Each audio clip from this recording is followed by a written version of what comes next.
Bismillahirrahmanirrahim. Assalamualaikum warahmatullahi wabarakatuh.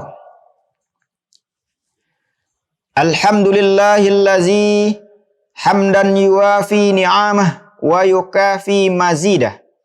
Ashhadu an la ilaha illallah wahdahu la syarikalah. Wa ashhadu anna Muhammadan abduhu wa rasuluh sallallahu alaihi wasallam. La nabiyya ba'da. Peserta pesantren Ramadan tingkat SMP dan MTS sekota Padang yang dirahmati Allah. Dalam suasana pandemi COVID-19 yang mengharuskan kita tetap di rumah, walaupun demikian ibadah tetaplah harus kita jalankan dan pesantren Ramadan tetap kita laksanakan.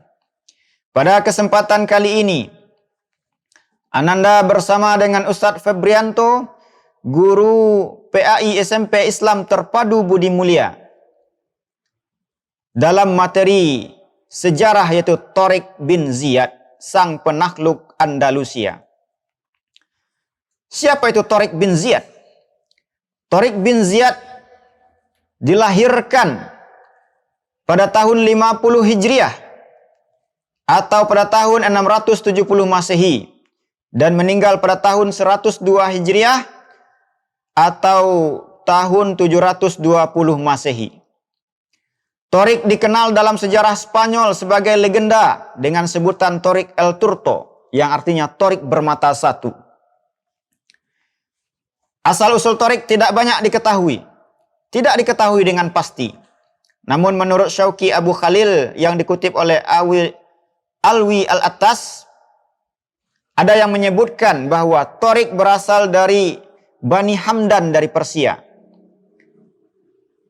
Namun banyak yang mengatakan bahwa Thareq berasal dari suku Barbar, bangsa Barbar, penduduk Afrika Utara.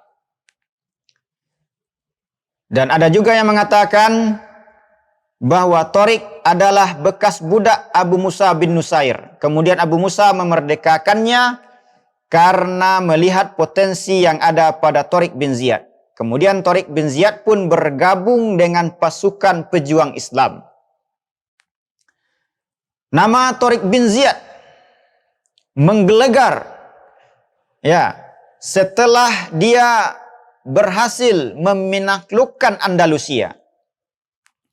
Penaklukan suatu daerah oleh kekuasaan Islam bukanlah bertujuan semata-mata untuk mencari kekuasaan semata, memperluas wilayah semata, tetapi besar tujuan di balik itu, yaitu menegakkan keadilan di muka bumi, termasuk penaklukan Andalusia. Penaklukan Andalusia dilatar belakangi oleh permintaan Julian, seorang gubernur dari Andalusia yang tidak setuju dengan pemerintahan Roderick yang berbuat semena-mena. Bahkan anak Julian pun diperkosa oleh Roderick. Kemudian diadakanlah penyelidikan terhadap Andalusia. Barulah Abu Musa bin Nusair mengutus Thareq bin Ziyad dengan pasukan 7.000 orang untuk menaklukkan Andalusia. Thareq bin Ziyad dan pasukannya menyeberangi lautan pada malam hari dengan menggunakan kapal Julian. Setelah sampai di seberang, tempat dia mendarat memijakkan kaki pertama itu dikenal dengan Jabal Al-Fats. Ya, sekarang disebut dengan Jabal Thareq, artinya Gunung Thareq. Dan lautan yang dia seberangi dikenal dengan Selat Gibraltar, yang diambil namanya dari Thareq bin Ziyad. Setelah sampai di seberang, Thareq bin Ziyad membakar kapal yang digunakan untuk menyeberangi lautan. Kemudian pasukannya pun heran. Akhirnya Thareq pun memberikan pidato di hadapan pasukannya yang berapi-api. Bahkan pidato Thareq pun lebih bersemangat dari api yang bergejolak. Inti dari pidato Thareq adalah, apakah kalian akan kembali dengan berenang dengan kemudian mati konyol tanpa mendapatkan apa-apa, atau kalian akan maju ke medan peperangan kemudian hidup dengan meraih kemenangan atau mati sebagai syuhada. Dengan pidato itu maka bangkitlah semangat pasukan Islam pada waktu itu. Dan Roderick pun mendengar berita atas kedatangan Tariq bin Ziyad di Andalusia. Sehingga Roderick pun mengumpulkan pasukan yang begitu besar yang berjumlah 100.000 orang dengan perlengkapan perang yang lengkap, siap menghadang pasukan Islam yang dipimpin oleh Tariq bin Ziyad. Karena pasukan yang begitu besar yang akan dihadapi, akhirnya Tariq bin Ziyad minta tambahan pasukan, minta bantuan kepada Abu Musa bin Nusair.